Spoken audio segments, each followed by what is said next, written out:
Queridos irmãos, a graça e a paz do Senhor Jesus para todos. Hoje nosso 9º dia de oração, dia 8 de maio, é isso? 8 de maio de 2018, caindo uma chuva maravilhosa aqui na nossa cidade. E hoje eu quero compartilhar sobre o dia 8 e sobre o dia 9 do nosso propósito de 21 dias de jejum. Ontem eu não mandei o vídeo, então hoje eu estarei falando dois temas aqui para nós orarmos no dia de hoje. O primeiro, o tema é uma obra completa. E eu quero usar o texto lá de Colossenses, no capítulo 1, no verso 28 e verso 29, quando o apóstolo Paulo escreve para a igreja falando sobre o evangelho que ele tinha pregado para essa igreja. E ele fala que esse evangelho, o qual nós anunciamos, advertindo a todo homem e ensinando a todo homem em toda sabedoria. E ele diz que o propósito, o fim desse ensinamento, do anúncio, do ensinamento, de tudo que ele fez, a obra que ele fez na vida da igreja dos Colossenses, era apresentar todo homem de forma perfeita a Cristo. Ou seja, a obra de Deus na nossa vida e a grande comissão do Senhor na nossa vida é uma obra completa, que não se encerra no momento que a pessoa crê em Jesus. Sempre nós fazemos a analogia, a comparação do discipulado, da obra de discipulado com a obra e, na verdade, com a vida de um pai e de um filho. Quando se encerra a educação e o ensino de um pai para com o filho? Quando se encerra a tarefa de ser pai para com os nossos filhos? Na verdade, não se encerra, é uma obra de uma vida inteira. Assim é a obra de discipulado e assim é a grande comissão do Senhor. Na verdade, discipulado é uma obra de uma vida. Muitas vezes levamos a palavra às pessoas e, como eu disse, nos contentamos com aquele momento onde muitos torcem para ela levantar a mão em um culto, ou mesmo crer em Jesus e levá-las no máximo até o batismo, e achamos que ao batizar elas estão prontas. Mas isso não é verdade.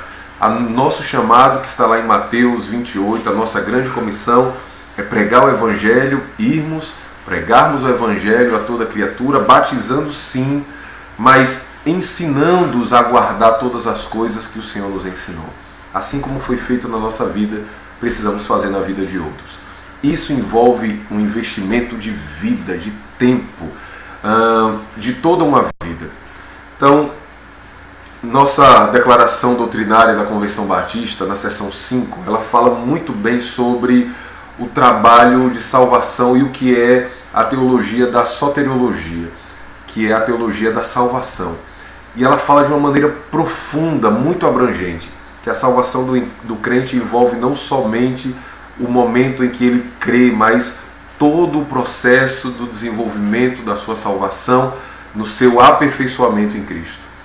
Só que entre o que está escrito e a nossa prática diária tem uma grande lacuna, e que nós precisamos começar a preencher esse vazio que existe na nossa prática de igreja. Muitas vezes, como eu falei, nos contentamos e achamos que a nossa obra se encerra quando a pessoa crê em Cristo e pela fé é salva. Pela graça de Deus ela é salva.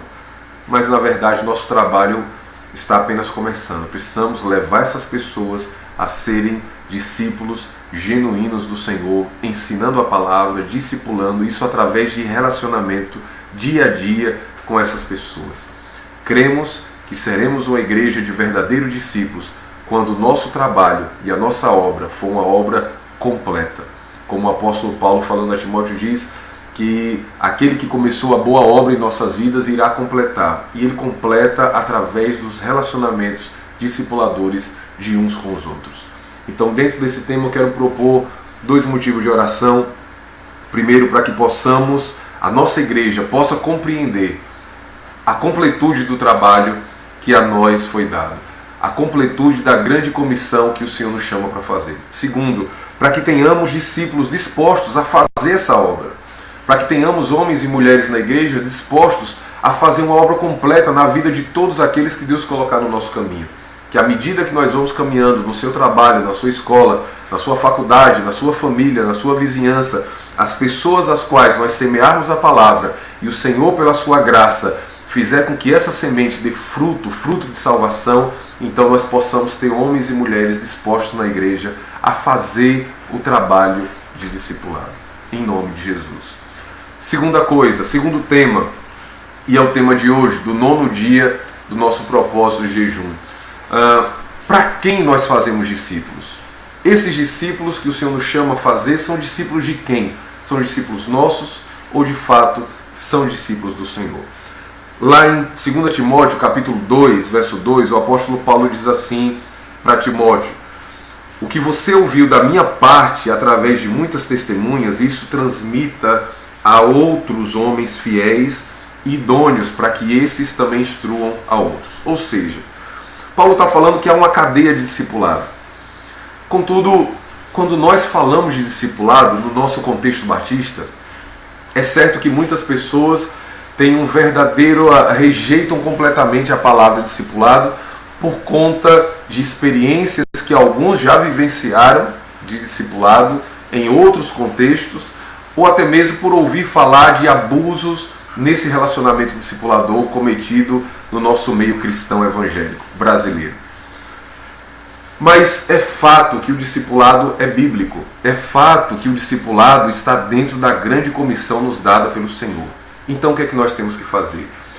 O mais bíblico possível que nós formos, mais teremos sucesso na nossa obra, no nosso chamado de fazer discípulos. Por isso que é necessário ter um entendimento que nós não fazemos discípulos para nós mesmos, não fazemos discípulos para que seja uma obra nossa, pessoal. Mesmo quando Paulo dizia, sede meus imitadores, porque eu sou imitador de Cristo, Paulo fazia discípulos para enviá-los, para que eles pudessem ser usados pelo Senhor e não discípulos para Ele. Precisamos entender que os maiores abusos que existem nos relacionamentos de discipulado em muitas denominações é justamente pelo fato de que muitos fazem discípulos para si e não para Cristo. Os abusos que existem de dominação, de levar as pessoas a serem presas num relacionamento discipulador, e a gente ouve de tudo, e a gente vê de tudo. Pessoas que muitas vezes não oram mais porque não buscam mais em Deus uma resposta, mas se contentam com a palavra final do seu discipulador. E não foi para isso que Deus nos chamou.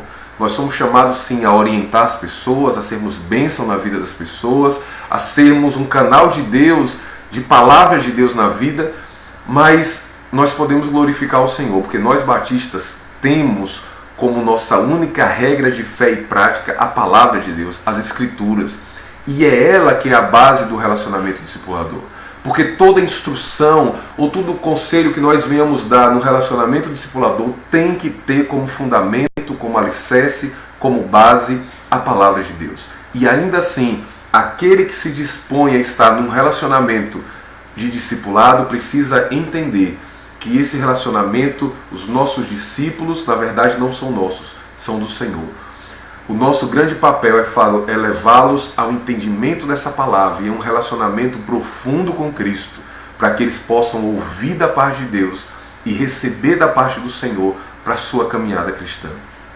Relacionamento discipulador é um relacionamento onde nós levamos pessoas a Cristo, ao ensino da palavra, à profundidade da vida cristã. Então, meu irmão, por mais que você tenha tido experiências ruins ou ouvido experiências ruins, essas experiências não podem apagar ou servir de barreira para a nossa grande comissão. E a nossa grande comissão é que tenhamos relacionamentos discipuladores, levemos outros à maturidade de Cristo através dos nossos relacionamentos. E dentro disso eu quero propor 2 motivos de oração para o dia de hoje. Primeiro, para que os nossos discipulados, nossos relacionamentos discipuladores sejam à luz da palavra de Deus. Segundo, para que a palavra de Deus seja sempre a nossa única regra de fé e prática. O fundamento dos nossos relacionamentos discipuladores sejam a palavra de Deus. Que Deus te abençoe e que isso seja realidade cada dia mais no meio da nossa igreja. Deus te abençoe e te aguardo hoje à noite, das 7 às 8 horas, o nosso período de oração. Tem sido maravilhoso e eu conto com a sua presença hoje aqui à noite. Deus te abençoe em nome de Jesus.